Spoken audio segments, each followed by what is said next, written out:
Hello students. आज के lecture में हम बात करेंगे स्रोतस शारीर की। एक बहुत ही इंपॉर्टेंट टॉपिक है जिसके ऊपर 5 मार्क्स में या फिर 10 मार्क्स में क्वेश्चन पुट अप होता है और मोस्टली तुम्हें हर साल ये क्वेश्चन रिपीट होता हुआ दिखता है।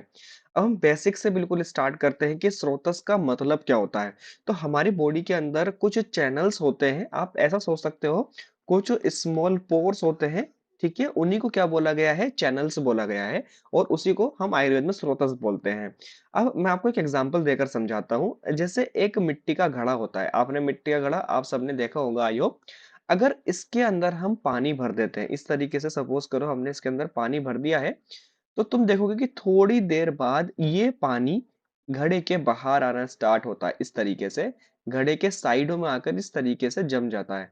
मतलब जब हम देखेंगे इस घड़े को, पानी भरे हुए घड़े को, वो बाहर से हमें थोड़ा नम दिखता है, थोड़ा सा गीला दिखता है। और उसके बराबर में अगर एक और घड़ा रखा है, उसके अंदर पानी नहीं है, तो वो अलग से हमें सूखा हुआ दिखता है। तो ऐसा होता क्यों है? ऐसा इसलिए होता है क्योंकि मिट्टी के घड़े के अंदर कुछ स्मॉल स्मॉल यहाँ पर पोर्स होते हैं, है ना, कुछ छिद्र होते हैं। इसी छिद्र को हम क्या बोलते हैं? ऐसे ही छिद्र अगर हमारी बॉडी के अंदर होंगे तो इसी छिद्र को हम क्या बोलते हैं? स्रोतस बोलते हैं। ठीक है, तुम्हें थोड़ा बेसिक समझ में आया होगा। मतलब हमारे शरीर के अंदर कुछ स्मॉल स्रोतस, मतलब स्मॉल क्या बोल सकते हैं, चैनल्स बोल सकते हैं, कुछ स्मॉल छिद्र बोल सकते हैं, जिनके द्वारा दोष धातु मल और कुछ न्यूट्रिटिव वैल्यू, कुछ पोषक तत्वों का वहन और संचार होता है। मतलब कुछ पोषक तत्व इनका सर्कुलेशन उन छिद्रों से होता है। उसी को हम क्या बोलते हैं? स्रोतस बोलते हैं। बात समझ में आई? मतलब स्रोतस क्या है? एक तरीके से ऐसा चैनल है जहां से हमारे कुछ न्यूट्रिटिव वैल्यू, मल धातु दोष का आना जाना लगा रहता है। उस पर्टिकुलर चीज को हम स्रोतस कहते हैं। आचार्य चरक का ये श्लोक है, चाहो तो ये याद कर सकते हो। इसका अर्थ क्या है कि जिन मार्गों से द्रवन या संचार या वहन होता है, इसको स्रोतस बोलते हैं। मतलब जिन मार्गों से द्रव्य का वहन होता है, और वो द्रव्य कुछ भी हो सकता है, दोष धातु मल कुछ भी हो सकता है, इनका सर्कुलेशन होता है, उसी को हम क्या बोलते हैं? स्रोतस बोलते हैं। ये आचार्य चरक का मतलब विमान स्थान का 5th चैप्टर का 3rd श्लोक है। इसको आप याद करना चाहो तो कर सकते हो। सिमिलरली अगर हम स्रोतस की उत्पत्ति देखते हैं, ओरिजिन देखते हैं, वो भी सिंपल है। वो क्या है कि शरीर में अनेक प्रकार के छिद्र या नलिकाएं होती हैं, उसी को हम क्या बोलते हैं? स्रोतस बोलते हैं। जैसे मैंने तुम्हें अभी एक मिट्टी के घड़े का एग्जांपल लेकर समझाया था। अब हम बात करते हैं स्रोतस की संख्या की। ये बहुत इंपॉर्टेंट क्वेश्चन है, यहाँ से पुटअप होता है। यहाँ से दो क्वेश्चन पुटअप होंगे। पहला क्वेश्चन आएगा कि आचार्य चरक के अनुसार स्रोतस की संख्या कितनी होती है। ठीक है, आचार्य चरक के अनुसार ये पूछेगा। पहला ऑप्शन दे देगा आपको असंख्य, ठीक है, दूसरा ऑप्शन दे देगा आपको 13, तीसरा ऑप्शन दे देगा आपको 15, एंड चौथा ऑप्शन दे देगा आपको 16। तो एक क्वेश्चन ये रहा। ठीक है, दूसरा क्वेश्चन मैं आपको और बना कर देता हूँ कि आचार्य चरक ने तेरह स्रोतस कौन से माने हैं? तेरह स्रोतस कौन से माने हैं? पहला ऑप्शन देगा आपको बाह्य, दूसरा देगा आपको आभ्यंतर, ठीक है, तीसरा देगा आपको both A and B, and D option देगा आपको नन ऑफ द अबव। तो आपको इसमें से अब डिसाइड करना है। तो पहला ऑप्शन है आचार्य चरक ने स्रोतस की संख्या कितनी मानी है, तो ये आपको एज इट इज याद करना है, 13 मानी है। आचार्य चरक के अनुसार जो स्रोतस होते हैं हमारी बॉडी के अंदर वो 13 होते हैं। बहुत से आचार्यों ने असंख्या भी माना है, और अलग अलग आचार्य के अनुसार अलग अलग संख्या है। लेकिन आपको आचार्य चरक की यहाँ पर संख्या याद करनी है, वो कितनी होती है? 13 होती है। अब दूसरा क्वेश्चन आता है कि आचार्य चरक ने जो 13 स्रोतस है वो कौन से माने हैं? या तो बाह्य स्रोतस माने हैं या अभ्यंतर स्रोतस माने हैं। तो इसमें आपको याद करना है कि आचार्य चरक ने जो हमारे पास यहाँ पर 13 स्रोतस माने हैं वो अभ्यंतर स्रोतस माने हैं, ना कि बाह्य स्रोतस। तो यहाँ पर एमसीक्यू गलत होने का चांस ज्यादा होता है, तो आपको इस तरीके से याद करना है। क्लियर हो गई बात? अब आगे चलते हैं। मैंने आपको संख्या बता दी है, कितने स्रोतस होते हैं? 13 होते हैं। स्रोतस के दो प्रकार होते हैं। अगर आपसे टाइप्स पूछेगा, प्रकार पूछेगा, तो आपको दो पर टिक लगाना है एमसीक्यू पर। ठीक है, यहाँ पर संख्या नहीं पूछ रहा है। अगर नंबर ऑफ स्रोतस पूछ रहा है तो आप 13 लगा कर आओगे, लेकिन अगर टाइप्स ऑफ स्रोतस पूछेगा तो आपको 2 पर टिक लगा कर आना है। कौन कौन से स्रोतस होते हैं? एक होता है बाह्य स्रोतस और एक होता है अभ्यंतर स्रोतस। क्लियर हो रही है बात? बाह्य स्रोतस कौन कौन से होते हैं? जैसे कि नासिका, कर्ण, आता है नेत्र, मुख, गुदा और मूत्रमार्ग। ठीक है, ये सारे कौन से होते हैं? हमारे बाह्य स्रोतस होते हैं। अब ये इतने इंपॉर्टेंट नहीं है, इसके ऊपर क्वेश्चन नहीं पूछा जाएगा। क्वेश्चन कहाँ से आएगा हमारे पास? अभ्यंतर स्रोतस से आएगा। जो हमने आचार्य चरक के 13 स्रोतस की संख्या देखी थी ना, इनको हमें याद करना है। याद करने का तरीका बिल्कुल सिंपल है, मैं तुम्हें याद कराता हूँ। अभी देखो, देखो तुमने पढ़े होंगे रस रक्त आदि धातुएं, ठीक है? तो मैं तुम्हें दोबारा से रिकॉल कराना स्टार्ट करता हूँ। धातुएं याद करो। रस धातु, रक्त धातु, मांस धातु, मेद, अस्थि, मज्जा, शुक्र। ठीक है, तो 7 धातु तुमने याद कर ली है। इसके साथ तुमने 3 प्रकार के मल भी याद करे थे। कौन कौन से हैं वो? मूत्र, पुरीश और स्वेद। क्लियर होगी बात? मतलब 7 धातु है और 3 मल। अब इसके बाद आपको याद क्या करना है? 3, देखो ये जैसे हमने तो धातुएं बताई हैं, ये क्या है? यही स्रोतस है। जैसे कि रस धातु है तो रस वह स्रोतस बनेगा रस धातु से। रक्त धातु है तो हम क्या बोलेंगे? रक्त वह स्रोतस। मांस है तो मांस वह स्रोतस। मेद है तो मेद वह स्रोतस। ऐसे ही अस्थि वह स्रोतस, मज्जा वह स्रोतस, शुक्र वह स्रोतस। ठीक है, 7 धातुएं हो गई। इसके बाद 3 मल से भी आपको यहाँ पर स्रोतस बनाने हैं। कैसे? पहला आ जाएगा मूत्र व स्रोतस, फिर आ जाएगा पुरीश व स्रोतस, फिर आ जाएगा स्वेद व स्रोतस। तो इस प्रकार से आप 7 और 3 10 स्रोतस याद कर लोगे। अब बचते हैं सिर्फ 3 स्रोतस। ठीक है, 3 स्रोतस कैसे याद करोगे? देखो, बस 3 याद कर लो, प्राण, उदक और अन्न। ठीक है, मतलब कैसे याद करोगे? एक हो जाएगा हवा, एक हो जाएगा पानी, एक हो जाएगा खाना। हम खाना खाते हैं ना, ऐसे याद कर लो। हवा, पानी, खाना। ठीक है, सबसे ज्यादा जरूरत हमें किसकी होती है? हवा की होती है, तो हवा पहले आएगी। फिर है पानी की जरूरत होती है तो पानी बाद में आएगा। फिर तीसरे नंबर पर हमें खाने की जरूरत होती है तो अन्न बाद में आएगा। तो हवा से क्या बन जाएगा? हवा मतलब प्राण। तो मतलब प्राण वह स्रोतस पहला हो गया। पानी को क्या बोलते हैं? उदक बोलते हैं, तो दूसरा क्या हो जाएगा यहाँ पर? उदक वह स्रोतस। और फिर खाने को क्या बोलते हैं? अन्न, तो तीसरा हो जाएगा अन्न वह स्रोतस। ठीक है, तो ये 3 स्रोतस आप इस ट्रिक से याद करोगे।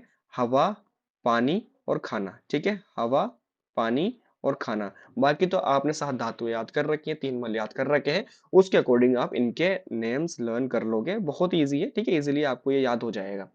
अब बात क्या होती है कि ये स्रोतस का स्थान कहाँ पर है? ये क्वेश्चन पुट अप होगा। अगर लॉन्ग क्वेश्चन आता है तो आपको विद श्लोक लिख कर आना है। मैं दोबारा बोल रहा हूँ, आपको ये 13 श्लोक ज्यादा हार्ड नहीं है। बहुत इजीली आप इनको याद कर लोगे। मैं आपको श्लोक याद करने का तरीका बाद में बताऊंगा। पहले मैं आपको इनकी लोकेशन याद करा देता हूँ, ठीक है? अब पहला आता है इसके अंदर प्राण व स्रोतस। अब हमारे प्राण कहाँ पर होते हैं? हृदय में होते हैं। तो ऐसे याद करो, प्राण व स्रोतस, हमारे प्राण कहाँ पर है? हृदय में है। और कहाँ पर है? महास्रोतस में है। ठीक है, तो इस तरीके से आप याद कर लोगे। अब उदक व स्रोतस, जब हम पानी पीते हैं तो हमारा क्या गीला होता है? हमारा तालु और हमारा क्लोम गीला होता है। हमने पानी पिया, मैं याद करने के लिए ट्रिक बता रहा हूँ। तो तालु क्या है? हमारा पैलेट। और क्लोम क्या है? हमारा फेरिंग्स रीजन। जब हम पानी पीते हैं तो हमारा तालु और क्लोम ही तो गीला होता है। तो उदक व स्रोतस का स्थान क्या है? हमारा तालु और क्लोम। ऐसे याद कर लो।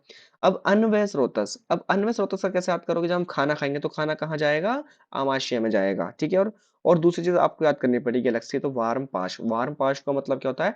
हमारी बॉडी का लेटरल साइड। जैसे हमारी बॉडी है, इसका जो ये वाला हिस्सा होता है ना, ये वाला, इसको बोला जाता है वार्म पाश। ठीक है, ये वाले हिस्से को पूरे को मतलब लेटरली रीजन को बोला जाता है।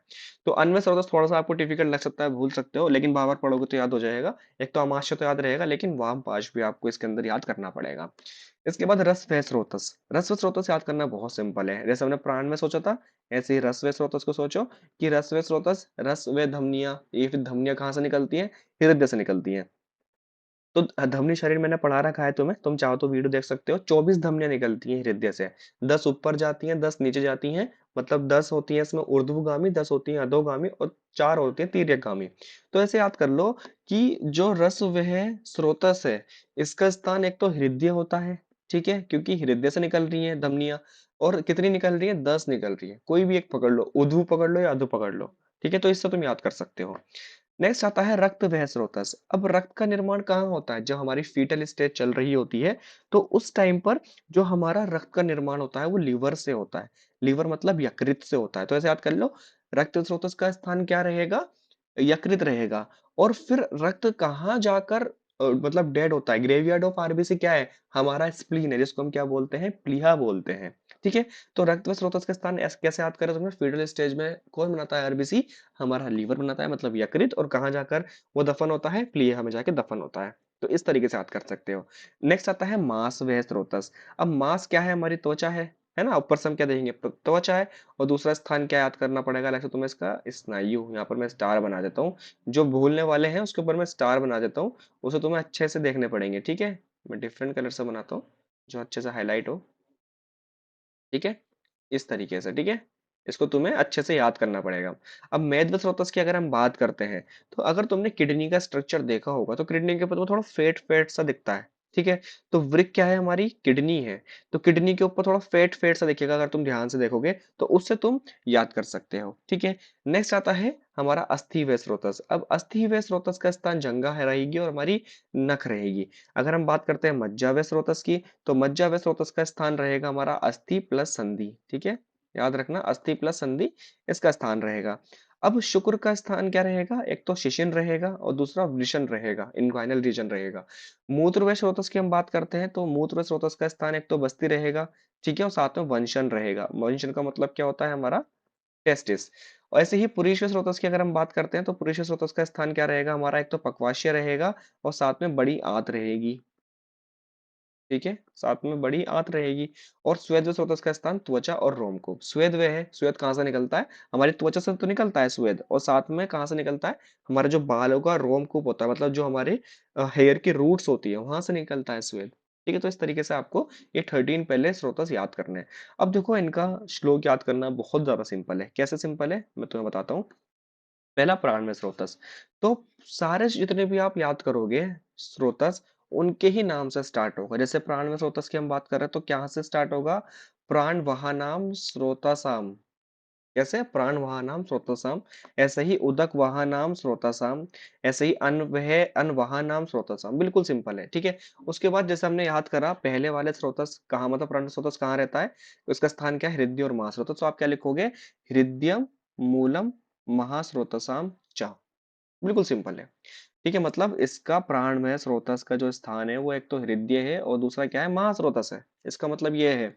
नेक्स्ट आता है उदक वहानाम स्रोतसाम तालु मूलम क्लोम च। मतलब तालु है इसका स्थान और क्लोम है। ऐसे ही अन्वय स्रोतस का क्या स्थान है? अमाश्य मूलम वामम चा। मतलब वाम पार्श्व और अमाश्य की बात करी की गई है यहाँ पर। ऐसे ही रस वहानाम स्रोतासाम हृदय मूलम दश चा धमनीय। मतलब एक तो हृदय है इसका स्थान, और क्या है? 10 धमनीय है। ऐसे ही शोणित, शोणित का मतलब क्या होता है? रक्त। तो रक्त वहानाम स्रोतासाम यकृत मूलम प्लीहा चा। मतलब यकृत है और दूसरा क्या है? प्लीहा है, ठीक है। इसका स्थान किसका? रक्त वह स्रोतस का। तो इस तरीके से आप इसके 13 के 13 स्रोतस के मूल याद कर सकते हो। अगर तुम्हें इसकी पूरी हैंड नोट्स की पीडीएफ चाहिए, तो मैंने अपनी ऐप पर इसकी नोट्स की पीडीएफ डाल दी है। आप मेरी ऐप को लॉगिन करना, मैंने नीचे डिस्क्रिप्शन में लिंक दे दिया है। वहां से लॉगिन करने के बाद आप इस पूरे हैंड रिटन पीडीएफ को वहां से देख सकते हो, ठीक है। आज के लेक्चर में मैं इतना ही रहने देता हूँ। इसकी बात हम बाकी नेक्स्ट लेक्चर में करेंगे, ठीक है। थैंक